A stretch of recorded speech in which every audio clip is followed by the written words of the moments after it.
দোস্ত হ্যাঁ দেরি করলি কেন তো? ও দেরি তোরে খাতি যেই দেরি গেল এখন আবার তোর কের খাবো? এখন খাওয়া সম্পর্কে তোর তো কোনো ধারণা নেই। আমি তো অল্প সংখ্যকই খাই, বেশি খাতি পারিনি। তোর ওই সকালে তোর ওই একটা গ্রিল করা মুরগি থাকে, একটা নান রুটি, সাথে একটা হাবি জাবি থাকে, এটা ভাত খাওয়ার আগে খাই, তারপর ভাত খাই। আর রাত্রি সেম জিনিস থাকে, সাথে একটু ফল ফলাদি থাকে, বুঝছিস? এই আর কি। তোর কি কি বলতেছি কি তুই বুঝতে পারতেছিস? তুই সকালে রাত্রি দিয়েই খাস, দুপুরে কি খাস? না দুপুরে খাস না? না দুপুরে খাই তো। দুপুরে কি খাস? দুপুরে নর্মালি তোর এই যে তোর এই অল্প কিছু জিনিস খাই, এই ধর পোলোয়া, বিরিয়ানি, জর্দা, কোরমা, কোপ্তা, কালিয়া, দধি, খিরনি, কাবাব, কিমা, স্যুপ, সিরাপ, শুক্তা, হালুয়া, ফালুদা, শেষে 1 কাপ চা। এই নর্মালি এই জিনিস। তুই কি খাবারের নাম বললি? আমার তো দম লাগাই ফেলাইছিস খাবারের নাম বলতে বলতে। হ্যাঁ বাদ দে, তুই আমার কথা শোন। আচ্ছা বল।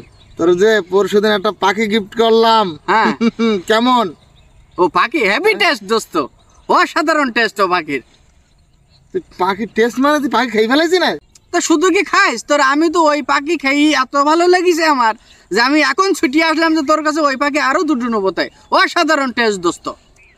তুই জানিস ও পাখি কি পাখি? ও পাখির দাম 1,20,000 টাকা। হট পাগল, হাও কথাবার্তা বললে হয়? ও পাখি 7টা ভাষায় কথা বলতে পারে। ও 7 ভাষায় কথা বলতে পারে? হ্যাঁ। এইরকম পাগলামি কথাবার্তা কি ডাক হয় তোর?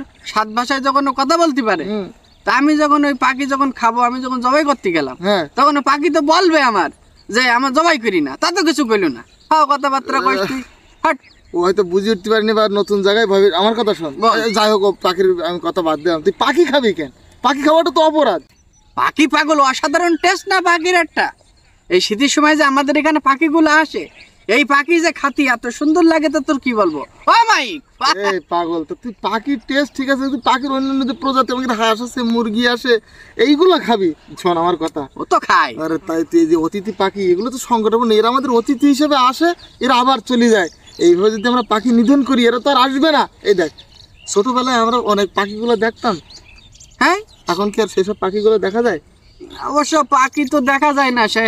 হ্যাঁ এই যে ছোটবেলায় তো সকালে অনেক কেন দেখা যায় না? সব নিধন করে যদি খেয়ে ফেলায় মানুষই, তাহলে কি পাখি দেখা যায়? দেখ, পাখি তো এইভাবে চাষ হয় না, পাখি বাণিজ্যিকভাবে তো চাষ হয় না এইভাবে। তাইলে এই পাখিগুলো যদি আমরা প্রকৃতির থেকে ধরে ধরে খেয়ে ফেলি, প্রকৃতির ধ্বংসের দ্বার প্রান্তে। আগে আমাদের এই ধান খেতেটাতে এন্ডি দেওয়া লাগতো বেশি? কেন লাগতো না? কারণ এই ধান খেতে যে পোকামাকড়, সেগুলো এই পাখিরা এসে খেয়ে নিত।